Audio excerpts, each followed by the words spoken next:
നമസ്കാരം, news prime മലയാളത്തിലേക്ക് സ്വാഗതം. അമേരിക്കയിൽ നിന്നും ഒരു രാഷ്ട്രീയ സ്ഫോടനം BJP സർക്കാരിനെതിരെ ന്യൂഡൽഹിയിൽ കൃത്യമായി അത് ഫലിക്കും എന്ന് ശിവസേന ഉദ്ധവ് വിഭാഗം നേതാവ് സഞ്ജയ് റാവത്ത് പറഞ്ഞിരിക്കുകയാണ്. എന്താണ് ആ രാഷ്ട്രീയ സ്ഫോടനം?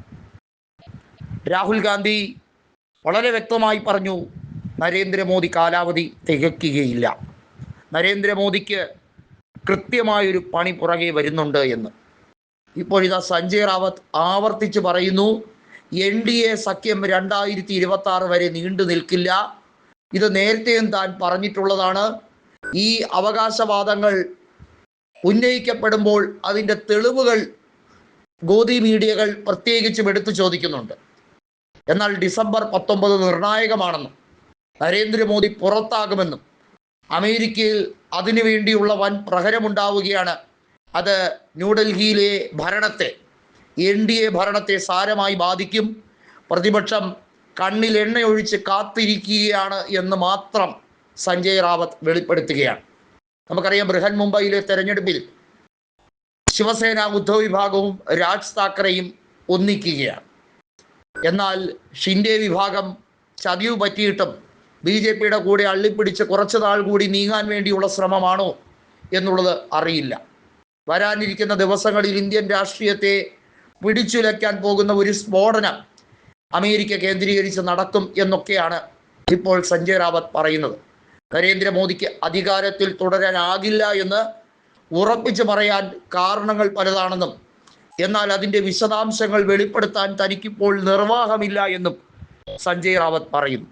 നമുക്കറിയാം, മഹാവികാസ് അഘാതി സഖ്യത്തിൻ്റെ സൂത്രധാരനാണ് സഞ്ജയ് റാവത്ത്. BJPയെ 2019 തെരഞ്ഞെടുപ്പിൽ അവിടെ അധികാരത്തിൽ നിന്ന് മാറ്റി നിർത്തി ശിവസേന NCP കോൺഗ്രസ് കോംബോയെ അധികാരത്തിലെത്തിച്ച് ഉദ്ധവിന് താലപ്പൊലി വെച്ച് മുഖ്യമന്ത്രി സ്ഥാനം കൊടുത്ത നേതാവിൻ്റെ പേരാണ് സഞ്ജയ് റാവത്ത്. അന്നു മുതൽ BJP സഞ്ജയ് റാവത്തിനെ തലങ്ങും വിലങ്ങും ആക്രമിക്കാൻ തുടങ്ങിയതാണ്. അദ്ദേഹത്തെ ജയിലിലടയ്ക്കാൻ പലതവണ ശ്രമങ്ങൾ നടത്തി നോക്കി. അഴിമതിക്കാരനായ അജിത് പവാറിനെ അകത്താക്കുന്നതിന് പകരം സഞ്ജയ് റാവത്തിനെ പല കള്ളക്കേസുകളിൽ പെടുത്തി കുടുക്കി അദ്ദേഹത്തിൻ്റെ കരിയർ നശിപ്പിക്കാനും അദ്ദേഹത്തിനെതിരെ പല ആരോപണങ്ങളും ഉന്നയിച്ചുകൊണ്ട് പല നേതാക്കളും വരികയും അദ്ദേഹത്തെ രാവെന്നോ പകലെന്നോ ഇല്ലാതെ വേട്ടയാടിക്കൊണ്ടിരിക്കുകയും ചെയ്തു. എന്നിട്ടും ആ മനുഷ്യൻ തളർന്നിട്ടില്ല എന്നുള്ളത് അദ്ദേഹത്തിൻ്റെ ദൃഢനിശ്ചയത്തിൻ്റെ ഒരു ഫലമാണ് എന്ന് പറയാതിരിക്കാൻ കഴിയില്ല. ആ സഞ്ജയ് റാവത്ത് തന്നെയാണ് പറയുന്നത്, നരേന്ദ്രമോദി ചെവിയിൽ നുള്ളിക്കോളൂ എന്ന ഭീഷണിയുടെ സ്വരം. സാധാരണഗതിയിൽ നരേന്ദ്രമോദിയോട് ഇത്രയും കാർക്കശ്യത്തോടെ പറയുന്ന ഒരു വ്യക്തിയില്ല.